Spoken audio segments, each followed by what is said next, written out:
드론이 이번엔 또 어떤 변신을 준비하고 있을까?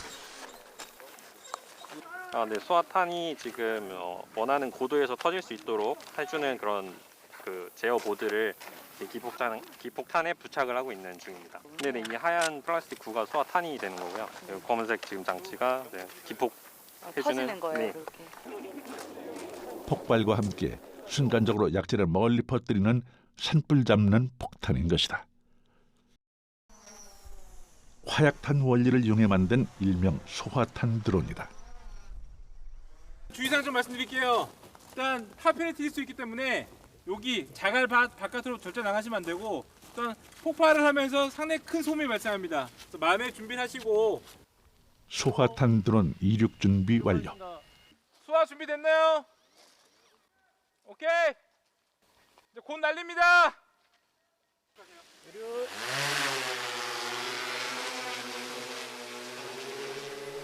화학물이 든 공을 싣고 발화 지점으로 향한다. 소화탄 안에는 초음파 거리 센서가 탑재돼 있어 실시간으로 고도를 파악해 지상으로부터 약 3 내지 5m의 지점이 되면 자동으로 소화탄이 폭발하는 원리다. 셋, 둘, 하나, 쏴!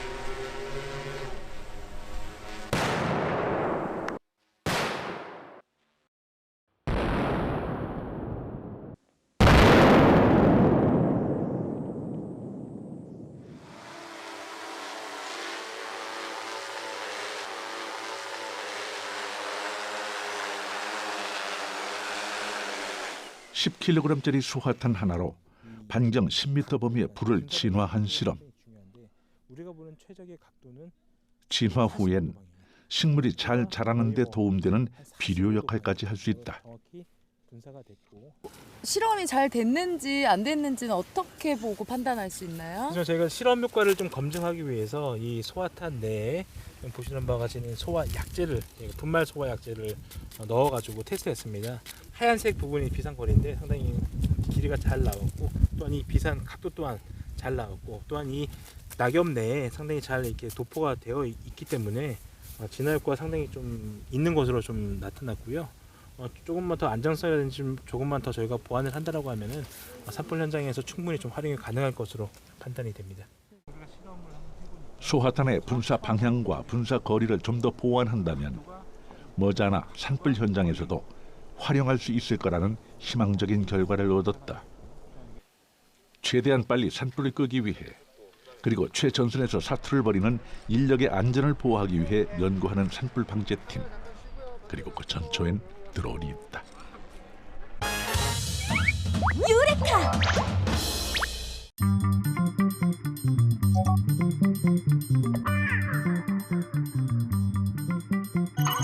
자, 이번에는요, 저희가 어릴 때 갖고 놀던 수수깡이 있습니다. 가로 세로로 교차가 돼 있죠. 그런데 여기서 요 가로로 된 수수깡만 없애보도록 하겠습니다. 바로 이 필름으로 말이죠. 자, 어떻게 될까요? 하나, 둘, 셋! 그렇게 수수깡에 필름을 대자 순식간에 가로로 된 수수깡이 사라졌습니다. 자, 보이시나요? 세로로 된 수수깡은 보이지 몰라도 가로로 된 수수깡은 전혀 보이지가 않습니다. 과연 이것은 트릭일까요? 과학일까요? 필름 마술의 놀라운 비밀 잠시 후에 밝혀집니다. 자, 두 번째 마술은요, 이 수수깡에 가로로 된 수수깡만 없앴던 이 투명 필름으로 했던 마술인데요. 다시 봐도 신기하죠? 자, 이 필름의 정체는 렌티큘러 필름이 되겠는데요. 이 필름의 비밀이 있습니다. 바로 여기 자세히 보시게 되면 미세하게 선들이 있습니다. 필름에 나 있는 촘촘한 선들. 그 단면을 보면 이런 모양인데요. 모두 이 굴곡 때문에 생기는 현상이라고 합니다.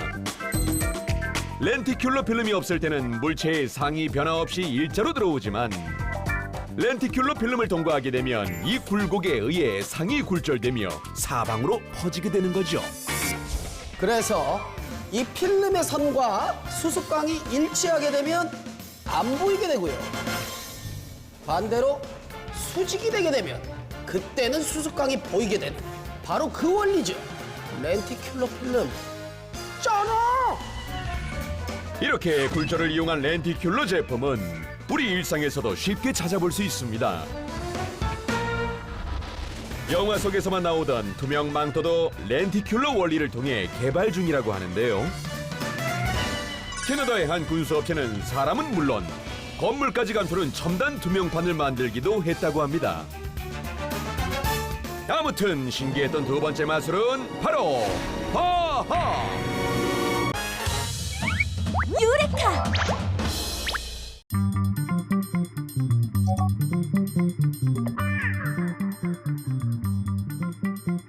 국대성 저기압이 가장 활발하게 발생하는 곳이 바로 북태평양 서부와 대서양으로서 메이저급 태풍의 대부분은 이 둘 중 한 곳에서 발생하고 있다. 우리나라가 매년 태풍의 영향을 받는 이유이기도 하다.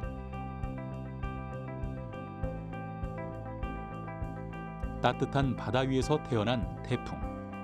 탄생과 함께 엄청난 위력을 가지기까지 태풍의 성장 배경에는 어떤 요인들이 작용하는 걸까? 열대바다는 강렬한 태양빛을 받아 바닷물의 온도가 항상 높고 대기는 그만큼 고온다습한 수증기를 포함하고 있다. 태양열에 의해 뜨거워진 공기는 수증기를 빨아들이면서 강력한 상승 기류를 만들고 이 상승 기류에 의해 공기 온도는 낮아지고 부피는 팽창해진다. 많은 수증기가 찬 공기와 만나 물방울로 변하고 이 물방울들이 덩어리로 모여 비로소 태풍의 씨앗, 즉 구름이 되는데 공기 덩어리가 상승과 팽창을 활발히 하게 되면 구름이 수직으로 발달하는 정난운이 형성된다. 수증기가 물방울로 바뀌면서 방출하는 잡열은 기존의 정난운을 더욱 강화시키고 이때 위로 올라가던 공기는 전향력에 의해 회전하면서 마침내 폭풍과 태풍이 형성되는 것이다. 이처럼 따뜻한 공기가 바다로부터 엄청난 수증기를 공급받아 세력을 키우는 현상이다 보니 지구가 더워지면 태풍의 강도도 세질 수밖에 없다.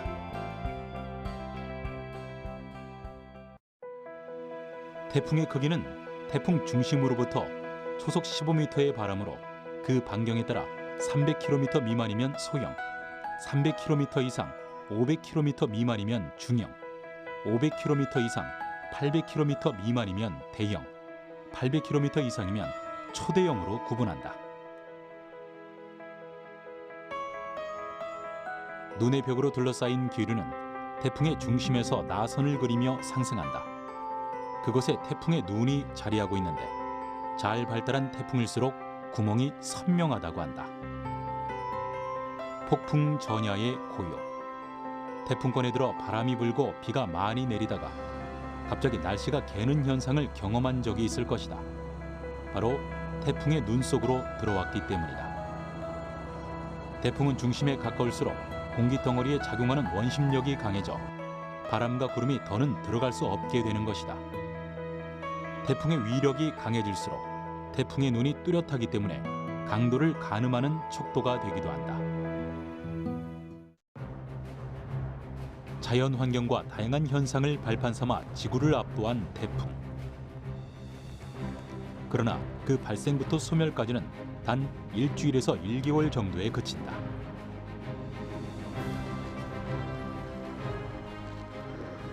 태풍은 따뜻한 바다를 에너지의 원천으로 삼는 만큼 육지에 들어서면 바다처럼 습도도 높지 않고 밤낮의 기온차도 크기 때문에 세력이 급격히 약화된다.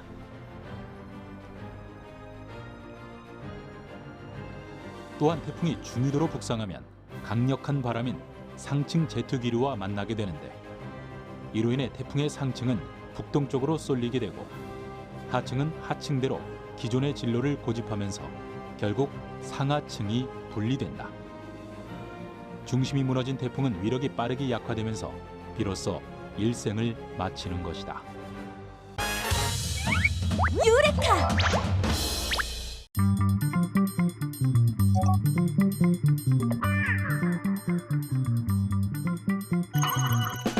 그렇다면 전통 한지는 어떻게 만들어지는 걸까? 작업 과정을 살펴보기로 했다. 당나무를 쪄서 껍질을 벗긴 피닭이 주 재료. 이 피닭에서 이 겉껍질을 다 벗겨내고 한 거를 요거를 백닭이라 그래요. 이걸로다가 우리나라 전통 방식인 그 외발 한지를 만드는 겁니다. 이게. 우선 뜨거운 가마솥에 삶은 피닭을 깨끗한 물에 넣고 씻어내는데 삶은 걸 갖다가 여기에 저 양잿물기를 빼기 위해서 지금 세척을 하고 있어요. 한 번 세척했다고 해서 끝이 아니란다. 눈이 엄청나. 아이 저 눈가리가 이게 똘방똘방한 게 아주 엄청 돌아다녀. 눈? 여기 눈이 어딨어요? 이 눈이에요, 나무 눈. 피닭 껍질에 붙어있는 잡티를 하나하나 손으로 떼어낸 후에야 비로소 본격적인 전통 한지 만들기에 돌입할 수 있단다. 힘들지만 좋은 한지를 만들기 위해서는 꼭 필요한 작업이라는데 그런데 이때 정성 들여 손질한 닭을 빠르게 흐르는 물살 속으로 넣어버리는 기술자. 대체 이건 무슨 작업이죠? 고해하는 작업이 고해. 당나물 삶아서 식어온 거를 갖다가 분쇄해서 이 저 섬유화 시키는 거예요. 섬유. 지금처럼 분쇄 기계가 없던 시절에는 돌 위에 삶은 닭을 놓고 일일이 두드려서 섬유를 분해해 한지를 만들었다고. 고해를 마친 닭섬유의 물기를 빼주면 한지 재료 준비 끝! 이때 갑자기 일하다 말고 자리를 뜨는 기술자. 뒤뜰로 가더니 정체모를 식물을 뿌리째 뽑는다? 한지하고 같이 믹서를 해서 만드는 이게 딱 황초큐라고 그래는 딱풀이에요. 닭풀 뿌리를 망치로 살짝 으깨준 후 대야에 넣더니 그대로 지려밟는 기술자. 아니 갑자기 분위기 댄스 타임? 잠시 후 기술자의 화려한 스텝이 끝난 대야 안에는 끈적한 닭풀의 즙만이 남아 있었는데 이게 들어가면 이제 그 섬유와 섬유 사이를 이렇게 떨어뜨려서 고도로 분산되게 그렇게 만들어주는 거예요. 물에 닭섬유와 닭풀을 넣은 후 있는 힘껏 저어주는 기술자. 이거 보통 힘든 일이 아닐 것 같은데. 장난이 아니죠. 이게 엄청 힘들어요. 해구나 배가 들쑥날쑥 얘는 아 힘들어. 드디어 길고 길었던 준비가 끝나고 본격적으로 한지를 뜰 발을 설치.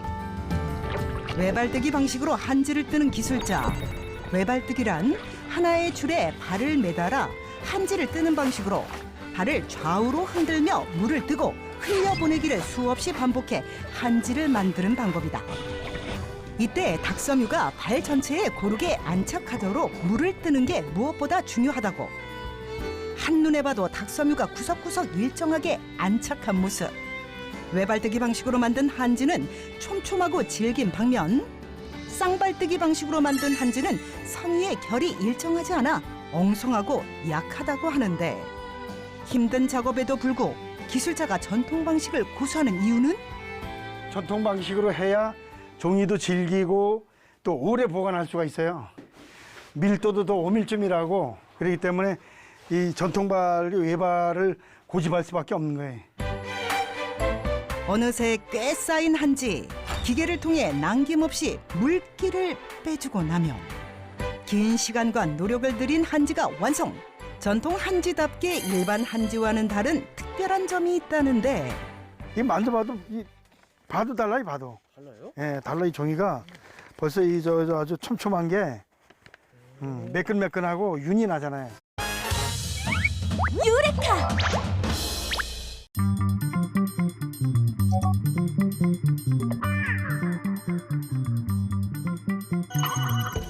조명이란 햇빛이 아닌 인공적인 빛을 만들어 주위를 밝게 비추는 것을 말하는데요. 그런 점에서 보면 인류 최초의 조명은 불이라고 할 수 있죠. 나무와 나무를 마찰시켜 불을 냈는데요. 나무에 기름이나 송진을 바르거나 짚을 더해 불이 오래 타오르도록 했습니다. 삼국시대에 이르면서 등잔을 사용했는데요. 식물성이나 동물성 기름을 담아서 불을 밝혔습니다. 우리 선조들은 등잔의 불빛이 방 곳곳에 퍼질 수 있도록 등가와 등경이라는 등기구를 사용했는데요. 불씨를 오래 유지하는 효과도 있었어요. 등가와 등경은 높이를 이용해 불빛을 퍼지게 만든 원리인데요. 특히 등경은 등잔불의 높낮이를 조절해 방 안의 밝기를 조절할 수 있어 훨씬 더 기능적이랍니다. 또 간접등으로는 좌등과 현등을 사용했는데요. 좌등은 바닥에 두어 공간을 밝히는 용도로 사용했고요. 현등은 윗부분에 고리를 달아 천장이나 벽에 걸어 공간을 환하게 밝혔답니다. 한편 왕실과 소수 귀족층에서는 초를 만들어 사용했는데요. 특히 벌집을 끓여 만든 밀랍초는 그을음이 적고 냄새가 향긋하며 불빛이 밝고 오래가 인기가 많았답니다. 초를 만들어 사용하기 시작하면서 촛대가 등장했는데요. 양반집 여성들이 주로 사용하는 촛대는 반사판과 종 장식이 붙어있는 게 특징. 반사판은 바람을 막고 불빛을 3배 이상 밝게 하는 역할을 했고, 종장식은 초에서 나오는 그을음이 천장을 더럽히지 못하게 막는 역할을 했답니다. 귀여운 이 조명은 초를 이용한 조선시대 조명, 조족등인데요. 어두운 밤에 발밑을 밝혀줬답니다. 촛꽂이가 땅과 수평을 유지할 수 있도록 그네 형식으로 부착되어 있는데요. 흔들려도 촛불이 잘 꺼지지 않는 덕분에 포졸들이 도적을 잘 잡을 수 있었답니다. 초를 활용한 또 다른 조명! 촛불을 밝히면 말이 달리는 것을 볼 수 있는 주마등인데요. 주마등은 원통형 골조를 만들어 세우고 그 골조에 말이 달리는 그림을 오려 붙인 것으로 등 중앙에 촛불을 밝히면 내부의 공기가 데워져 대류 현상을 일으켜서 말이 저절로 빙빙 돌 수 있는 거래요. 한편의 그림 자극을 보는 것 같죠? 유레카!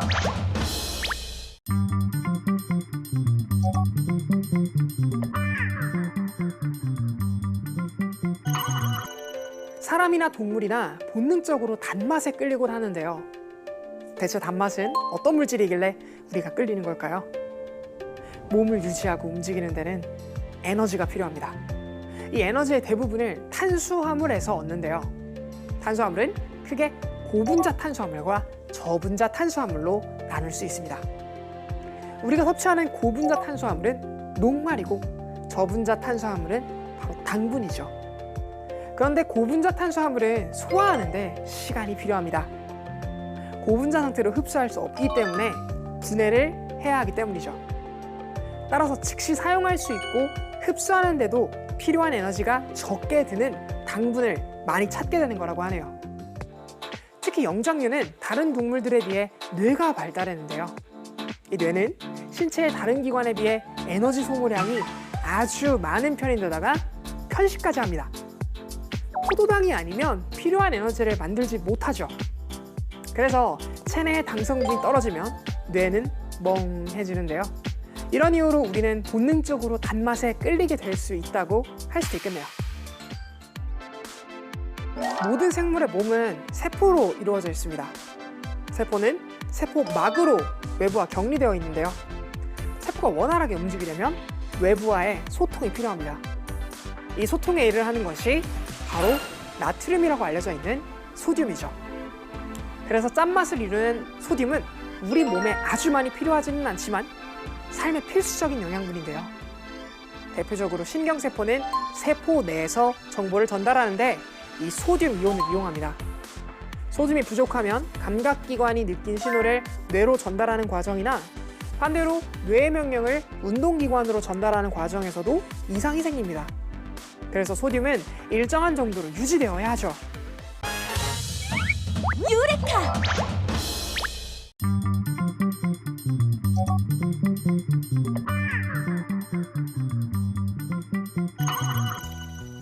강력한 바람과 해일로 한나라를 단숨에 휩쓸고 많은 인명과 재산 피해를 남기는 열대성 저기압.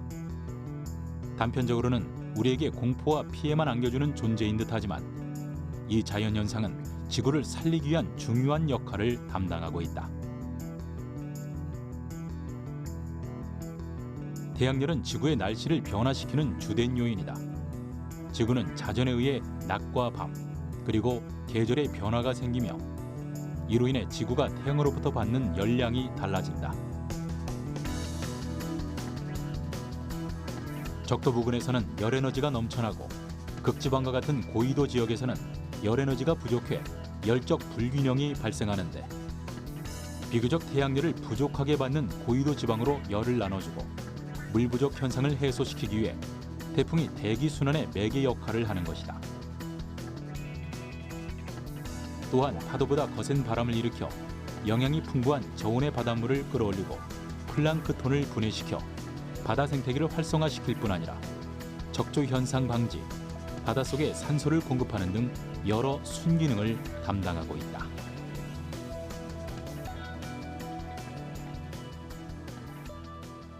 지구라는 큰 시스템의 어떤 그 에어컨 같은 역할을 하는 게 태풍이라고 할 수 있는데요. 그래서 과잉된 에너지를 고위도 쪽으로 이동시키면서 에너지를 평형화시키는 그런 역할을 하는 게 태풍이다.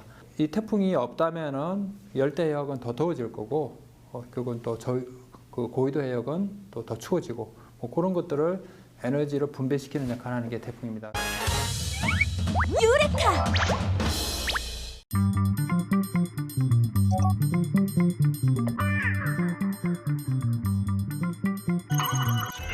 그렇다면 은수저는 어떻게 만들어질까? 제작 과정을 살펴보자. 우선 순도 99%의 은을 아변에 얇게 편 뒤 지금 같은 반제품으로 찍어낸다. 반제품 형태로 만든 은수저는 따로 모아 700도씨 이상의 강한 불로 달궈줘야 한다는데 이렇게까지 센 불로 달구는 이유는 무엇일까? 은을 갖다가 아변하면은 은이 강해져요. 그래서 그거를 갖다가 열풀림 과정, 은을 좀 물르게 하는 과정. 은을 연질 상태로 바꿔줘야 하므로 반드시 거쳐야 하는 작업. 이제 아변을 통해 본격적으로 수저 모양을 갖출 차례인데. 자, 이렇게 됐습니다. 그런데 아직은 2% 부족한 수저 모양. 그런데 갑자기 공장 한켠에서 무언가를 들어 제작진에게 보여주는 기술자. 자세히 보니 이건 수저 손잡이 부분의 문양을 새기는 금형이에요. 여러 가지인데 그중에서 오늘 작업하는 문양입니다.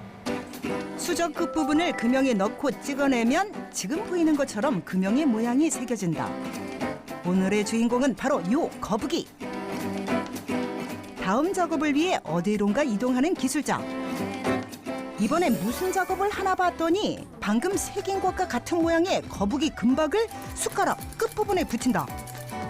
금하고 은은 열을 가하면 같이 붙는 그 성질이 있어요. 열을 가해가지고 금을 갖다 놓으면은 이게 그대로 붙어요. 은도 99%여야 되고 금도 99%라 해야지 여기 합금된 건 안 붙어요.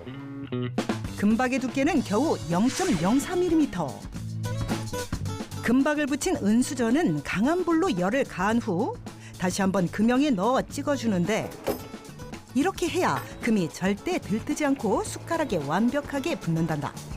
하지만 작업 과정이 순탄치만은 않다고. 고된 작업으로 인해 기술자의 손은 여기저기 상처투성이라는데.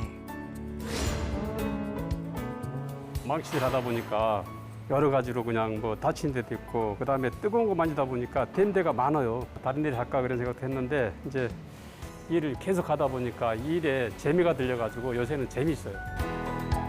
아변기로 술라를 동그랗게 눌러주면 우리가 아는 숟가락 모양으로 변신 완료. 슬슬 모양을 갖춰가지만 작업은 아직 끝이 아니라고. 기계로 숟가락의 잡티를 제거하고 번쩍번쩍하게 광을 내줘야 한다는데 끝날 듯 끝나지 않는 작업의 연속.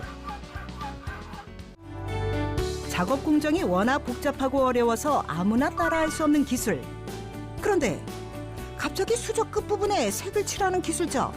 미술 시간도 아니고 지금 뭘 하시는 건지. 무슨 작업이에요? 이거는 유약 칠보 작업이거든요. 유리가루인데 이걸 갖다 녹이면 색상이 나와요.